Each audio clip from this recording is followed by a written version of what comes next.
Aujourd'hui, je suis à l'atelier 21 à Paris avec Cédric Carle qui est paléo-énergéticien, c'est-à-dire qui documente, en fait, il part à la recherche d'inventions oubliées de la transition énergétique. Parfois même, il leur redonne vie, comme c'est le cas avec Regenbox, qui permet de transformer des piles jetables en piles rechargeables. Bonjour Cédric.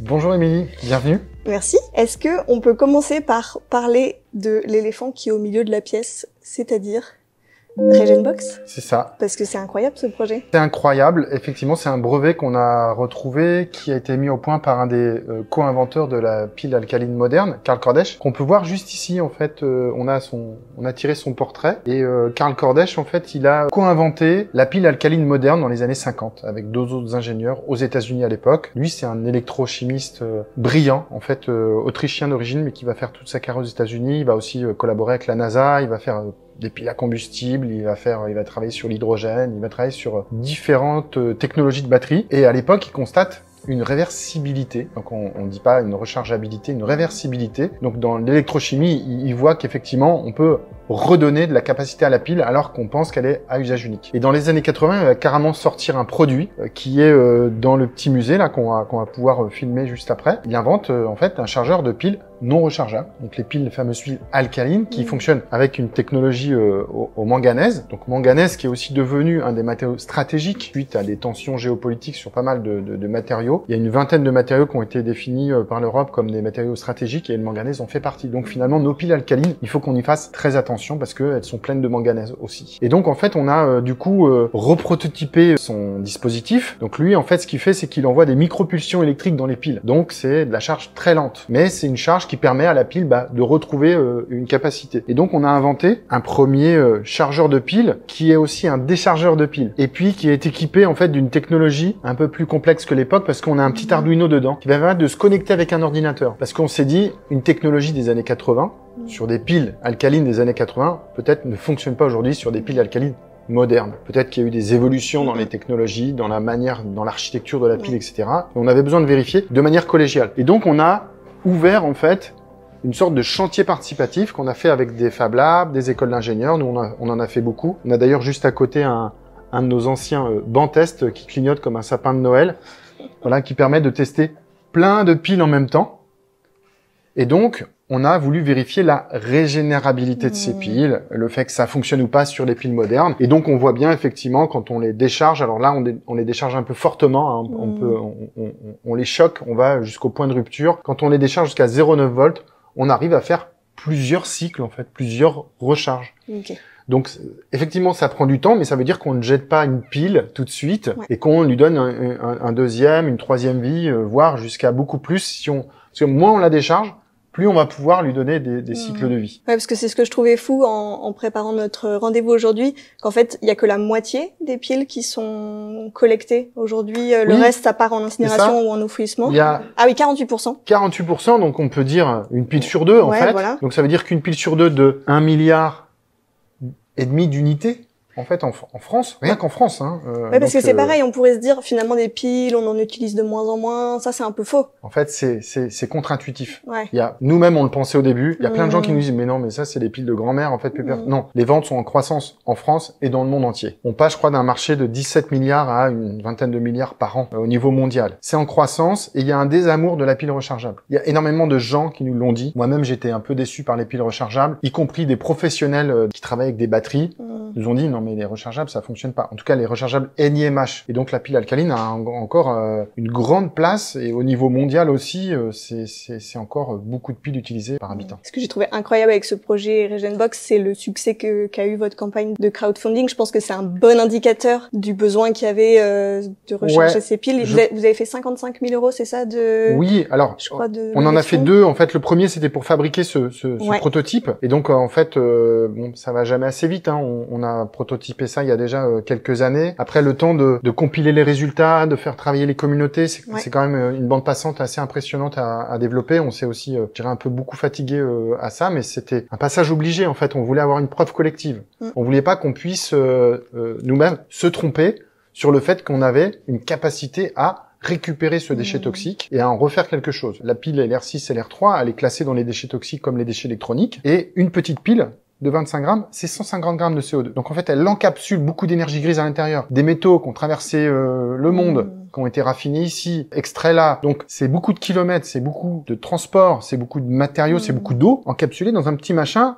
Et on se dit, ah mais non, mais c'est bon, c'est recyclé. Bah non, il y a qu'une sur deux qui arrive dans la poubelle. Ça veut dire que une sur deux passe dans la poubelle classique et ça va en incinération, ce qui est pas très bien. Hein. Des industriels, des incinérateurs nous ont dit on n'aime pas quand il y a des piles dedans, c'est problématique et du coup on a des scories hyper toxiques à la fin du feu. En fait, c'est des pollutions sournoises. Moi, j'appelle ça un déchet sournois parce qu'on a l'impression que c'est recyclé, que tout est géré bien, alors qu'il y a que la moitié et que l'autre moitié passe à travers et qu'on a encore un immense effort à faire pour les amener dans le bac. Et on pense que Regenbox peut permettre de conscientiser ça et peut permettre aux gens de gagner de l'argent et des impacts. Parce que, en fait, c'est 60 centimes d'euros en moyenne la petite pile qui fait le kilowattheure très très cher. Hein. On est dans les 300-400 euros le kilowattheure si on veut comparer avec ce qu'on a sur le réseau électrique. Parce qu'aujourd'hui, en moyenne, une pile dite jetable avec Regenbox, elle peut vous allonger de combien sa durée de vie? Combien de cycles après elle va refaire Alors, tu vois, quand on les décharge très fortement, là on obtient 5 cycles, et puis à chaque fois on retrouve, je dirais, 60 à 80% suivant les modèles de la capacité. Et puis surtout, en fait, ce dont on s'est aperçu en testant coup de pile avec aussi d'autres acteurs, donc des piles qu'on a trouvées dans les bacs de collecte, c'est qu'une sur trois est quasiment neuve. Donc quand tu vas pouvoir la tester ici, donc là j'attrape quelques piles, en fait quand on teste ici, ça nous indique effectivement si la pile est régénérable ou si elle est neuve, parce qu'effectivement, une pile sur 3 est jetée quasiment neuve. Donc là, c'est effectivement des piles, celle-ci elle est régénérable, celle-ci elle part au recyclage, celle-ci elle est aussi complètement foutue. Donc, et surtout, ce qu'on ne sait pas, j'aime bien prendre l'exemple de la Game Boy, ce qui révèle un peu mon âge, mais quand on a 4 piles identiques dans une Game Boy ou dans un Walkman ou dans un autre appareil, une télécommande, quand la télécommande ou la Game Boy ne fonctionne plus, les piles, faut savoir qu'elles ne se sont pas déchargées à la même vitesse. Même si elles sont neuves, identiques, elles sortent du même paquet, on les met en même temps dans l'appareil, elles ne se déchargent pas à la même vitesse, parce qu'une pile qui est sollicitée va être plus sollicitée que l'autre, et du coup, on va jeter les deux, alors qu'en fait, une va être très bonne, et une va être complètement foutue. Ouais, je comprends. Génial. Et pour clôturer peut-être sur Regenbox, qu'est-ce que vous faites une fois que vous récupérez toutes ces piles et que vous les ranimez? En général, les collectivités ou les entreprises qui accueillent ce dispositif, ça peut être aussi des maisons de quartier, redistribuent les piles régénérées. C'est-à-dire que nous, on arrive, on donne des piles à régénérer parce que de toute façon, on allait les jeter. Et puis, on en récupère des régénérés. Donc souvent, en fait, il y a un petit panier à côté, on peut prendre. Et en fait, la règle, c'est un peu... Si j'offre une pile régénérable, je prends une pile régénérée de la veille. Hyper malin. Sans même passer par la régénération. Déjà, si on retrouve les neuves qu'on était prêt à jeter, en fait, on a des piles gratuites à utiliser dans ces appareils. Donc voilà, on fait de la prévention et puis on fait du traitement, donc diagnostic d'un côté et régénération de l'autre, et puis bien sûr de la pédagogie, quoi. Super. Et par rapport au développement du projet plus globalement, là, c'est quoi pour vous les prochaines grandes étapes avec Regenbox? Les grandes étapes. Donc en fait, on a été un peu pris de court, c'est-à-dire que on a fait ce crowdfunding en fait pour faire plein de box, donc plus moderne que l'ancienne version, et on est un peu têtu. On veut faire du made in France, ce qui paraît un petit peu logique, mais ça prend plus de temps. C'est-à-dire que on avait imaginé en fait, et on a été conseillé à l'époque par des gens qui travaillent beaucoup plus avec la Chine, et on pensait livrer. On a fait le crowdfunding il y a 1 an pile. On pensait livrer en mai-juin. Et moi j'avais dit du made in France livré en mai-juin.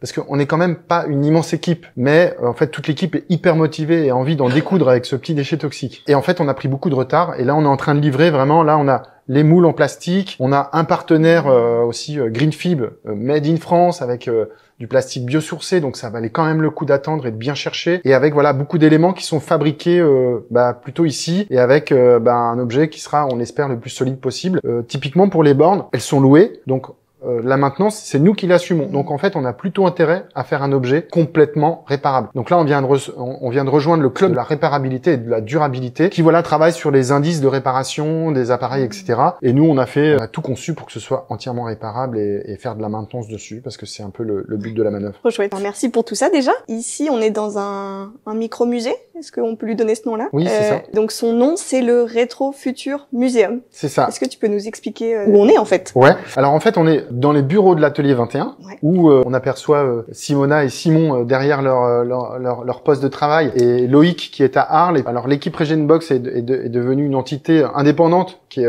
maintenant basée à Montreuil. Et donc on a des containers qui sont en extérieur, qui sont en train d'être aménagés pour accueillir une visite du Rétro Futur Museum qui commence dans nos bureaux. Parce que l'idée, c'est de dire que c'est un Rétro Futur Museum. Ok, c'est un musée, mais c'est un musée actif, quoi. C'est comme de la recherche-action. C'est-à-dire que c'est un musée qui inspire des objets de transition d'aujourd'hui. Et donc l'idée, c'est pas de faire juste un musée pour dire c'était mieux avant. Et c'est le but de la méthodologie paléo-énergétique, qui est donc un programme de recherche participative sur les brevets oubliés, sur les usages oubliés énergétiques et de transition. C'est l'idée de réactualiser tout ça. Donc c'est pour ça que la première visite du musée, c'est aussi dans nos bureaux pour montrer que on en fait des choses très concrètes comme Regenbox et que c'est réactualisé. Et puis il y a une partie en extérieur, parce qu'on est ici dans un quartier qui s'appelle le Spot 13, quartier du 13e arrondissement, où on est soutenu aussi par la CEMAPA, en fait, qui nous met à disposition des locaux, et la mairie du 13e arrondissement. Donc il y a une partie à l'intérieur de l'atelier, une partie à l'extérieur, et après ce sera pour finir dans les containers, où a priori on fera pédaler le visiteur pour allumer la dernière partie du musée, qui sera aussi une petite surprise avec aussi plein d'autres objets à découvrir. Ok, génial. Et déjà, on peut peut-être commencer par la visite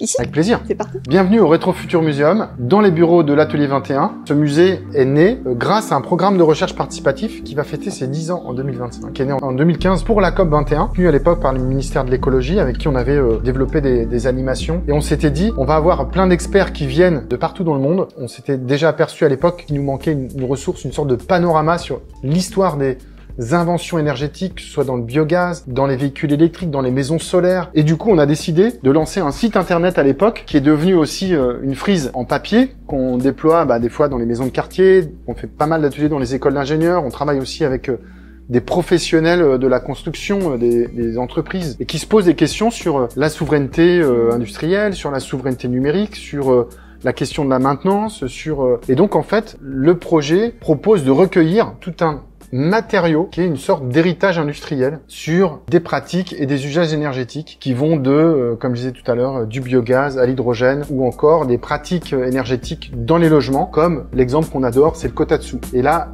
c'est un bon exemple parce qu'on va pouvoir suivre en fait une sorte de réactualisation d'une vieille idée. Donc le kotatsu, donc connu au Japon, il y a des traces déjà au XIVe siècle. Au XVIIe, on voit dans des œuvres d'art de Vermeer, on voit des tables couvertes avec des tissus très épais, avec des petites chaufferettes comme ça qui sont à côté. Alors ça, c'est pas pour chauffer le logement, c'est pour chauffer les pieds en dessous de la table. Et donc on est sur un système kotatsu très clairement. On a en Iran le Corsi. On voit qu'effectivement il y a une table avec une couverture comme ça, et que les gens en fait ils se concentrent autour d'un point chaud. On a eu récemment des workshops où on a du coup réactualisé le kotatsu.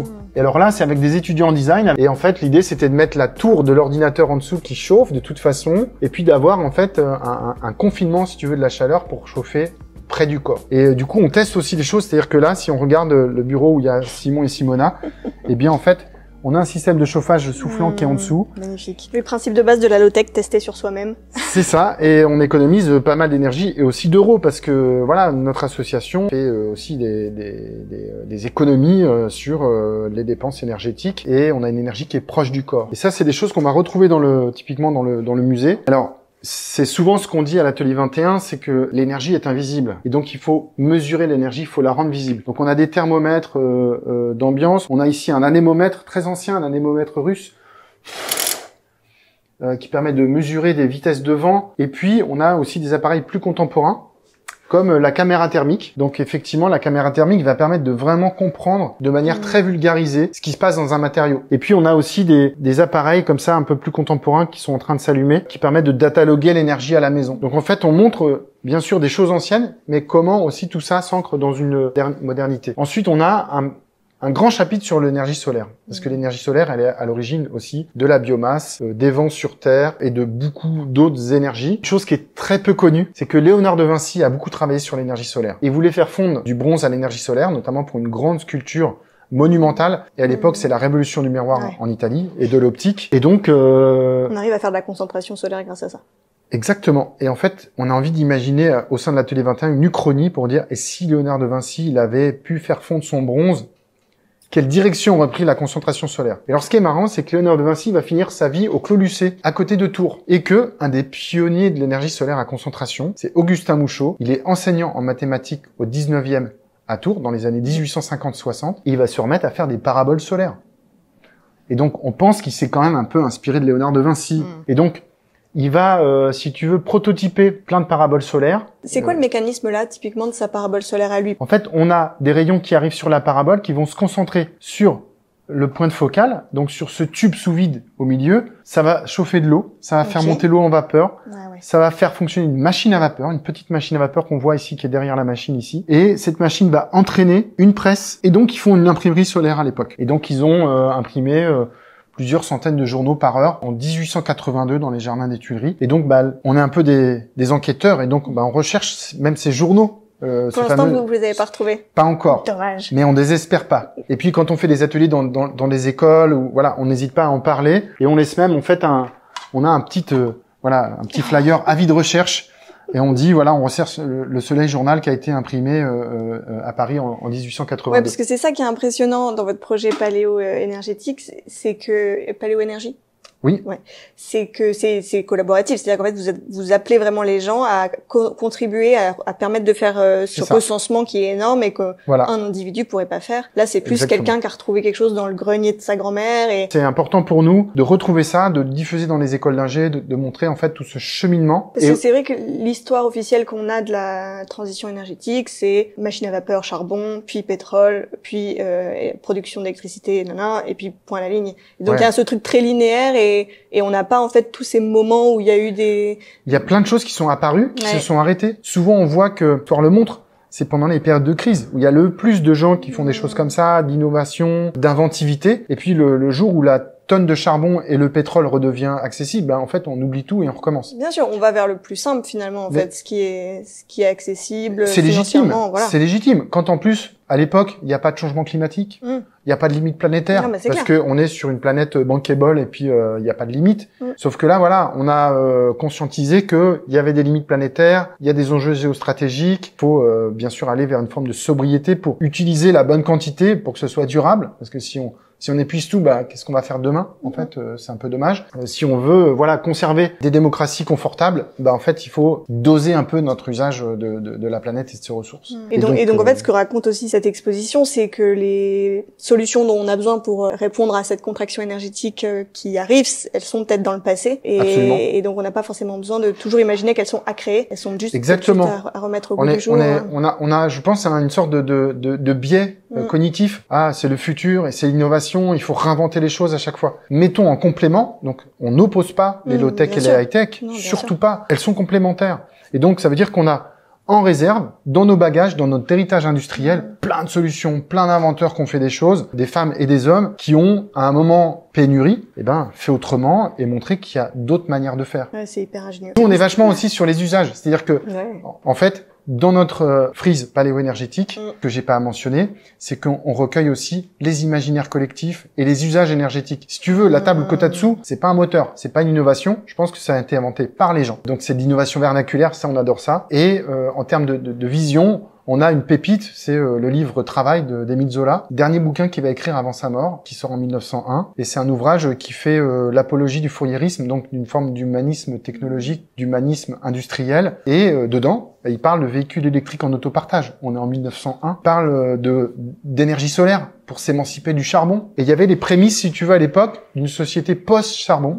Et donc on documente tout ça. Et l'idée, c'est de réactualiser les idées. Donc la parabole de Mouchot, on l'a redessinée en 3D, donc on fait des réalités augmentées, donc les gens peuvent cliquer et ça fait apparaître la parabole. Le bouquin de Zola, on a envie d'en faire une BD, d'en faire un film, on a envie de réactualiser cette pensée un peu de science-fiction en fait, parce qu'il faisait vraiment de la prospective, Zola, il était vraiment très très branché. Et puis effectivement, des fois on reprototype des choses, c'est-à-dire que là, on a refondu des métaux à l'énergie solaire avec Jean Dard, qui est un des designers avec qui on travaille depuis un moment. On a fondu du Zamac, qui est un matériau un peu dérivé on va dire de l'aluminium et qui fond à encore plus basse température. Tout ce concentré de rétrotechnologie, on le réintègre dans un projet qui s'appelle Ecolab, qui est un projet qu'on a encapsulé dans un container et qui encapsule une éolienne Pigotte, une éolienne classique pour pouvoir les comparer, de voir qu'est-ce qui est réparable ou pas, à quel prix, quel rendement, etc.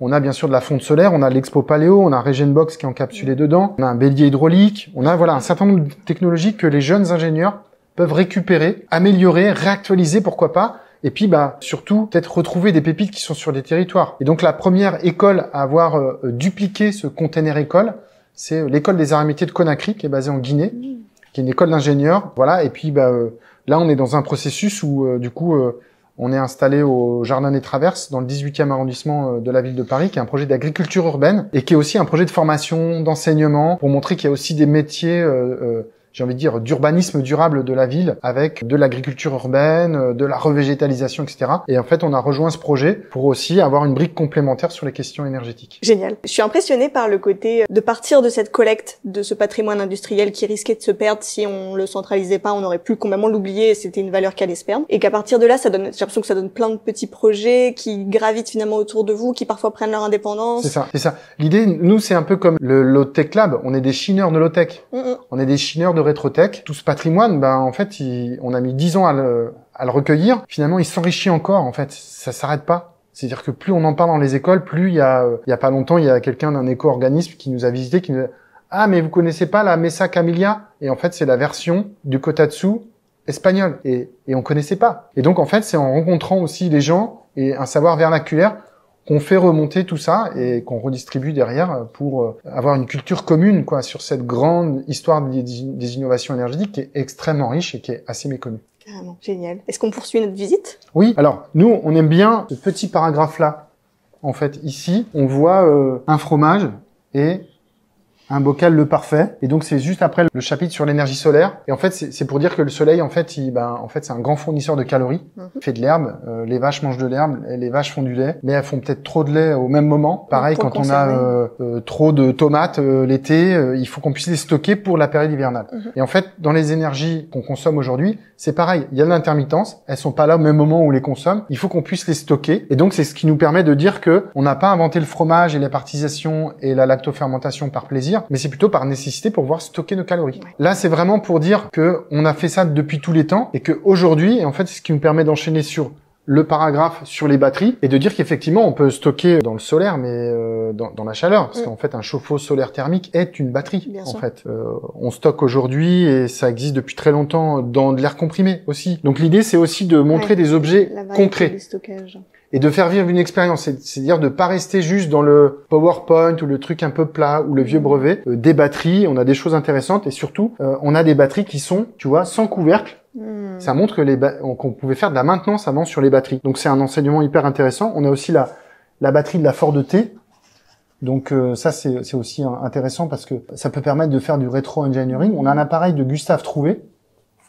Voilà, ça c'est alors malheureusement il manque sa batterie mais on n'espère pas on désespère pas d'en trouver une. D'ailleurs on en a trouvé une récemment qui est en cours d'acheminement jusqu'à l'atelier. Donc Gustave Trouvé, immense inventeur, il est un peu surnommé le Edison français. Et à l'époque, il va faire les premiers véhicules électriques et il est malheureusement pas connu. Donc nous, on collectionne et on essaye de récupérer un patrimoine qui est pas identifié. Et puis là, on approche sur la fin, mais je voulais vous présenter Maria Telkes, illustre ingénieur qui a fait toute sa carrière à Boston ou MIT, qui a fait des maisons solaires dans les années 40. Et du coup, effectivement, tu vois, on a un QR code qui permet d'envoyer sur le site ou qui permet d'envoyer sur sa maison 3D. Donc l'idée, c'est de réactualiser ces anciennes idées.